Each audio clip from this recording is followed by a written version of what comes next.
In the dictionary, superstition is described as an act that is performed resulting from ignorance, a fear of the unknown, and a belief based on non-scientific reasons. Now we know all of this, we understand, we find them funny, we find them silly, but still, why do we continue to follow them? Rocking Mama to Real Mama, Mamta B. Just the other day, as I was about to leave home for work, there was a black cat, a beautiful black cat that crossed my road. And suddenly, without even thinking twice, I stopped. I was undecided. Should I stay or should I go? And while I was in this dilemma, there was a motorcycle that zoomed by and it took care of that. But there I was, still wondering what should I do when a black cat crosses the road. So, superstitions, silly, illogical, makes no sense at all. But there we go, following it consciously, unconsciously, as if it's just become a part of our daily lives.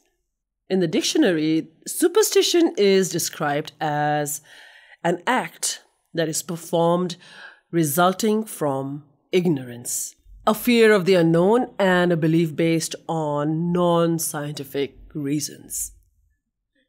Now we know all of this, we understand, we find them funny, we find them silly, but still, why do we continue to follow them?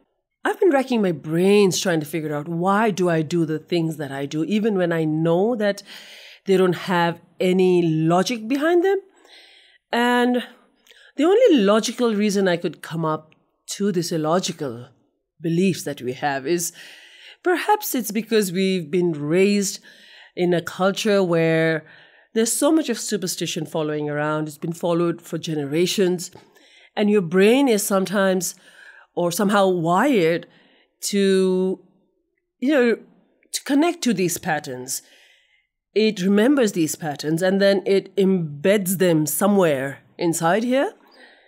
And then you start doing these things consciously, unconsciously, as if it's just a normal part of your life. Touch wood. Or cross fingers. Every time I sense fear or I'm in a position where I'm not in control of the situation, my fingers immediately, they cross.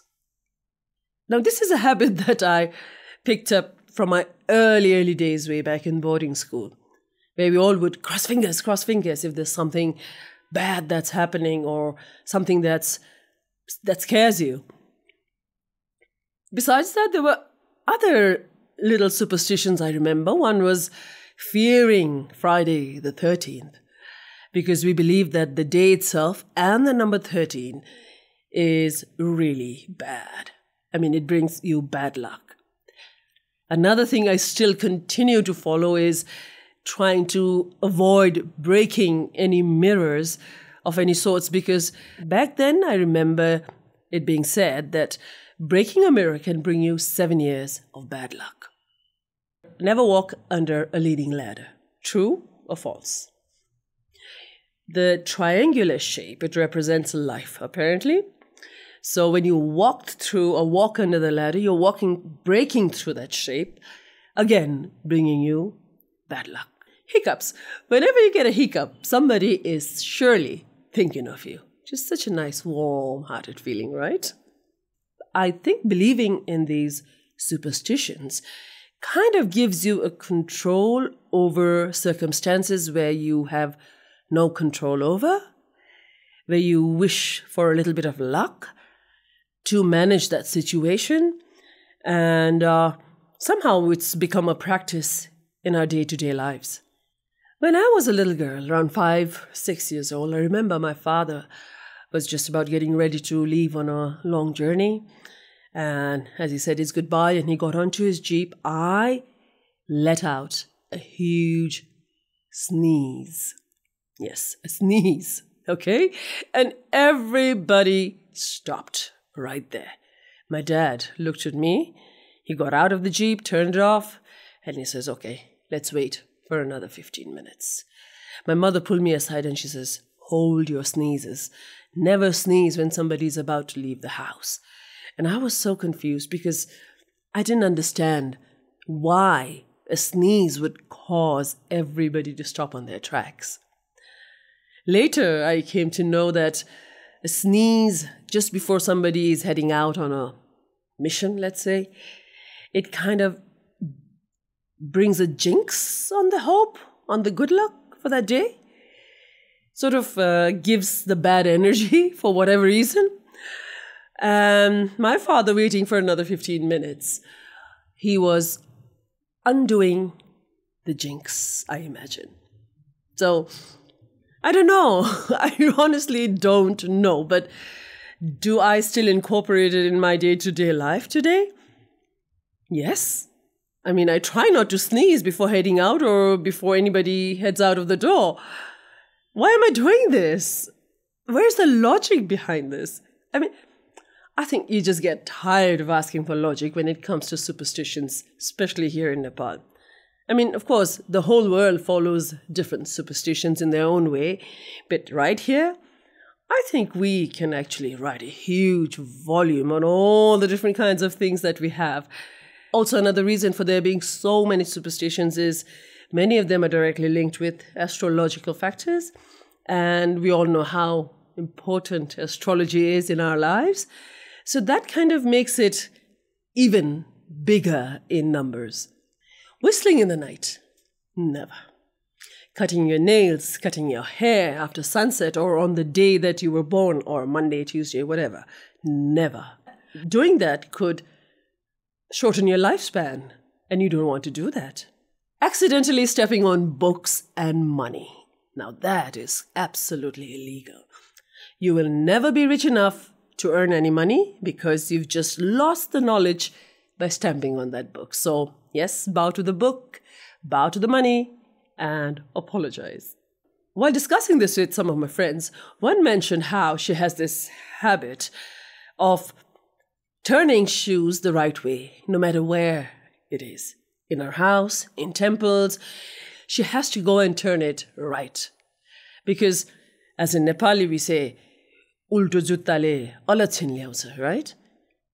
So, yeah, never ever bare your souls to the heavens. I remember when I was young, my aunts, my mom, when they would comb their hair, and then they would have, they'd take out the remaining hair on the comb, and then they'd roll it up, and then they'll spit on it, and then only discard it. And I always thought, why would they do that? Why are they spitting on their hair? Well, apparently I looked it up, and guess what the logic is, or the reason behind it is?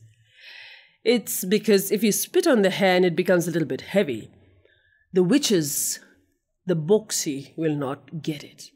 Or it will not fly away and get in the way of birds, or the birds will not use this hair to make their nests, which in case they do, will bring bad luck upon you. Okay? So, I mean, think of all the hair salons here where we go and cut our hair and just leave it and carry on. At this rate, we are never going to have any good luck. Superstitions that are connected with astrology. Now, this is a whole new chapter altogether because it's huge. They talk about numbers, unlucky numbers, colors, lucky colors, the bad colors, on certain days, on certain weeks, on certain time of the month. Then we talk about directions when we are leaving home, which is the right direction to head out, which is the wrong one. And then we have your own horoscopes at hand and all the planetary alignments. So that's a whole new chapter altogether. Perhaps I should get an astrologer here on the show one day to ask him more about these things that, still remain kind of a myth, like a story that is never true, that has no logic. It would be good to get some bottom line on all of these habits that we have. Now, most of these superstitions, if you look really hard into it, is basically all about caring for your own health, caring for good luck. It's with your travels, it's with family relationships. So it's not a bad thing. It's actually harmless. You're not being manipulative and you're not hurting anybody in the process. So in a way, it's okay when things are harmless. You follow these things, you go about your day, and unconsciously you find yourself doing things that you cannot put a logic to. And you still do it because your mom said you should. All of this is great. All of this is funny enough, silly. But then it comes to a point where it tends to cross a line, tends to cross boundaries. It conflicts directly with your way of thinking, and it kind of triggers other emotions in you that you're not comfortable with. And that's where we have to know where we draw the line when it comes to superstitions and beliefs that run so deeply in our society. We will talk much more about this in another episode, but for now, send in your messages with your superstitions that you follow. Share with us your stories. You can find us on Facebook. You can find us on Instagram. And I'll look forward to hearing from you. Choo! Hits FM 91.2